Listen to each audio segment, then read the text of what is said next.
Oh, yes. So, healing etiquette number 4 is all about the 5 values that I want you to consider and even embrace on your healing journey. Okay.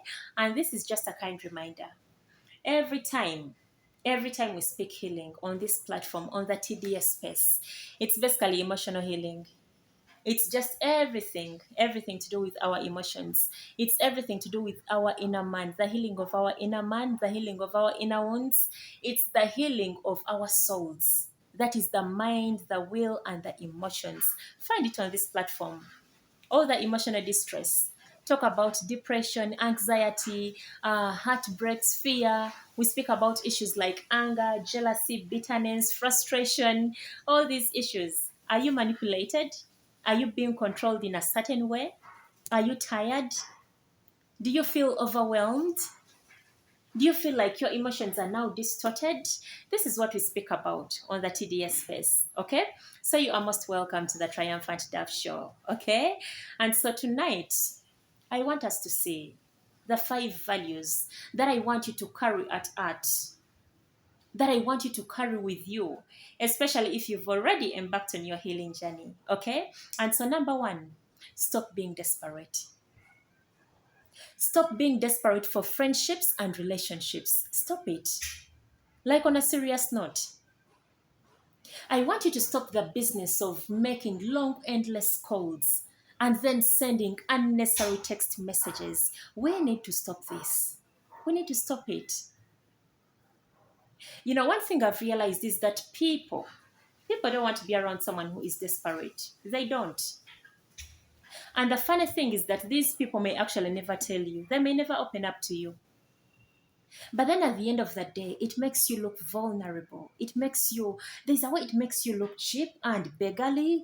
There's a way it makes you to lose out on your value as a person. Simply because you are being desperate? No, we can't continue like this. Okay? So, I want you to learn to value yourself. Learn to value who you are. Because if you don't, if you continue acting desperate, beloved, it's really sad to know. But this is how you are going to lose out on your value and your worth as a person. So I want you to stop acting desperate. Stop being desperate, okay? And then number 2, I want you to stop the business of looking down on yourself. Stop talking down on yourself. Stop it. Stop it. Oh, I don't like my body. I don't like my figure. I don't like this. I don't like that. Darling, stop it. Come on. We need to stop that. Stop letting people believe that you don't value yourself. Don't let people believe that you don't appreciate and value what you have as a person. Don't let people believe that. And surely I do understand, sometimes we are just struggling with issues like low self-esteem. Sometimes it's because we've made certain mistakes in life. We are struggling with certain emotions. And then I just imagine this scenario that you are seated with your friends and then you are so busy ranting and rolling down your CV, telling them that I'm weak at this, I don't like this, I don't like that. Let me tell you something. These are the very things that people are going to use against you. The very things that you've spoken to them. These are the things they are going to get a hold of and then gossip about you. And then tell people that, you know what, she's like this and that. And then you're going to be hurt.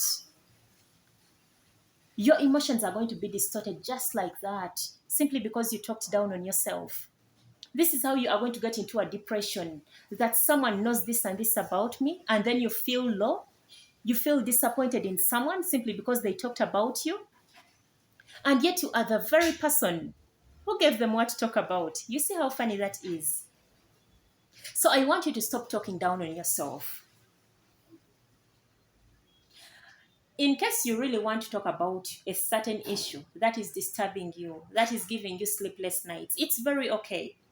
I want you to look out for someone who inspires you. Look out for someone you look up to and sit them down and tell them that, you know what?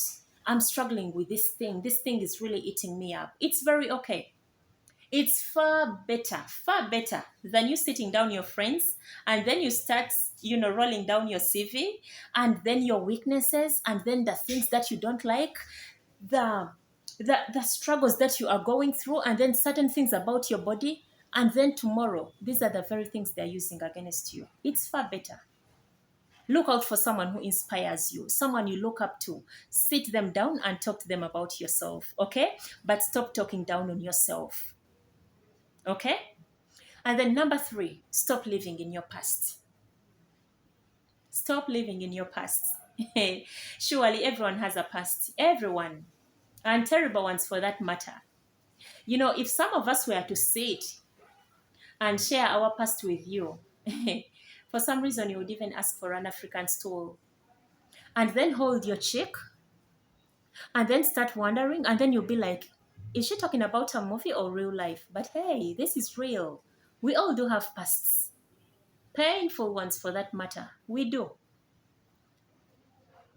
But if you ask me one thing, one beautiful life lesson, I never let my past define me, because this is not who I am. It doesn't matter who brings what on the table. It doesn't matter who speaks what. Darling, I am not my past. Ebyayitagwa abimanyi, nze sibimanyi. This is not me anymore. It's not. My past does not define me. I am not my past. I am not dwelling in my past. My past does not concern me, especially when it comes to my future. It doesn't. I'm living in the present and I am headed for the future. So don't let your past define you. Don't. The best you can do with your past is to use it as a point of reference, to say that, okay, I actually managed to get from point A to point B, from point A to point Z. Use that as an inspiration. Give it to people. Get a hold of your past and use it as an inspiration to inspire people. Let it be an encouragement to people that, you know what? This is what my God did for me. And if he did it for me, definitely he will do it for you. Let people pick life lessons from you, okay? But I don't want you to dwell in a place called your past. Don't. Don't dwell there. Don't stay there. I don't want you to get a tent and then you camp there around your past. You are not your past anymore. And it doesn't matter who knows what concerning you. Darling, you are not living in your past anymore. So stop letting your past haunt you down. Don't do that, okay? And then number 4, I want you to learn to set standards and boundaries for yourself. Yeah, standards and boundaries for yourself. Learn to set standards and boundaries for yourself. One thing is that we do love people. And surely, like 100%, no doubt about it, God has called us for people, okay? However, please don't get me wrong. I don't want you to let everyone have access to you, especially if these people are toxic, and especially concerning your private life and your spiritual life. Don't let everyone have access to you. Don't. I may sound mean, I may sound selfish, but don't let everyone have access to your private life. Don't. There's a reason as to why they call it private life, because it's private. Don't let everyone have access to you. Don't. Because these are the very people, the toxic people, who are going to uproot the seeds you are planting. They are the very people who are going to kill what's on the inside of you, because they are already toxic. We do love them, but learn to love people from a distance. Learn that. This is how we set boundaries and standards for ourselves. Not that we are not being humble, not that we are being selfish or anything like that. Darling, there is what they call spiritual hygiene, and you need it. You do need it. It's just a way of protecting yourself. It's a way of protecting what you have as a person.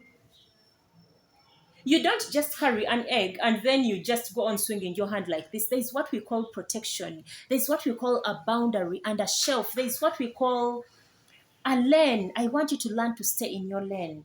Learn to set a certain boundary for yourself and know that, okay, concerning this, I won't go there. I don't know if you ever wonder why the people who have great callings upon their lives, do you realize that these people are loners? You don't just find them everywhere. You don't. You find these people with a certain circle of friends, a small circle for that matter. It's because they are protecting what they have, what they carry for the Lord, and what they carry for the nations. I want you to learn to protect what you have. I want you to learn to set a certain standard and a certain boundary for your life. And especially concerning that which the Lord has called you for, concerning your purpose, learn to set a certain standard, darling. This is how you are going to protect your emotions. It's how you are going to protect what you have. You don't just let everyone get, whatever they want and then contaminate it into your life. Don't do that. Don't let everyone have access to you. Okay? Simu will be by the way, but don't let everyone have access to you. Okay? And then number 4. No, not number 4. Number 5. The very last one. I want you to learn to invest in yourself. We are speaking investment. Invest in yourself. And it's just so funny that every time we speak investment, the number one bell that rings in people's minds is money. It's money. Everyone thinks that investment is all about money. But hey, it's not always about money. Investment is not always about money. Okay, let me rephrase that. Investment is not always about lots of money. It's not. So I just imagine you with your 1K on the phone, and then you buy data. That's around 100 MBs, right? I want you to go to social media. Look out for YouTube, look out for TikTok, Instagram, and I want you to search for people who inspire you. I want you to search out for good content. Look out for coaches. The people that are going to help you on your journey of growth. The people that are going to hold your hand. Look out for these people. I'm telling you, there is a lot of good content and good coaches on social media, and you'll be amazed. And these are the very people that we are not looking up to. These are the very people we just get a hold of our phones and we are busy scrolling. And yet, this is very important information that you are not going to find just around the corner. You're not going to get it from your parent. You won't get it from your pastor, your man of God. You'll never get such information from even your friends. And yet every day you scroll over it on social media. I want you to take a minute and pause. Look out for these people. Look out for good coaches. Look out for information. Instead of you being on social media and you are busy scrolling for gossip and then your celebrities, look out for something that is going to help you to become a better person. Learn to invest in yourself. If it requires you to read a certain book, do it. I want you to walk into that bookshop and buy that book and read it. Be intentional on your journey of reading that book. Learn to invest in a certain skill, in education, upgrade your life. Learn to invade certain spaces of people who are going to speak into your life. I want you to invade spaces of people who are going to help you on your journey of growth, the people that are going to hold your hand, the people that are going to rebuke you in love, to say that, you know what, Bella, this is not right. And I'm telling you this simply because I love you. I want the best for you. These are the people you need. Look out for the people of your tribe. The people that are not going to be afraid of you becoming great and you becoming, just unleashing the potential inside of you. Look out for these spaces. If you are going to grow, if you are going to get better in life, if you are going to become the best version of yourself, look out for these spaces. I'm telling you, inspiration is just everywhere. It's everywhere. Except that sometimes we are just so blinded to see it. We are so busy scrolling our phones, looking out for gossip and all the funny celebrities who did what, Ania Tadeya Chivulu, and what is going to inspire you, what is going to help you to grow. We are busy skipping it, but I want you to stop it. Learn to invest in yourself. Know what is good for your life. Know what is good for your growth. Know what is in line with your purpose and look out for it, okay? So, these are the 5 values. And I really hope and pray that you pick a leaf. I hope and pray that you can be able to sit and say that, okay, I need to stop being desperate. I need to stop talking down on myself. I need to stop living in my past. I need to learn to set boundaries and certain standards for my life. And then I need to learn to invest in myself. This is how you are going to become the best version of yourself as you embark on your healing journey. Okay? So I wish you all the best on your healing journey. And I really hope that you can be able to look out for etiquette number 5, sorry, healing etiquette number 5. Please make sure you look out for it. Okay? I love you so much, and I'm always praying for you. I pray every time I come up here. That is a prayer I make in my heart. I'm like, dear Lord, every word that I'm going to speak, may it be an inspiration. May it minister to a heart of a certain person listening to me. And it is surely my prayer for you. May these words minister healing to your broken heart. Okay? I wish you all the best. And until next time, look out for healing etiquette number 5. Bye-bye.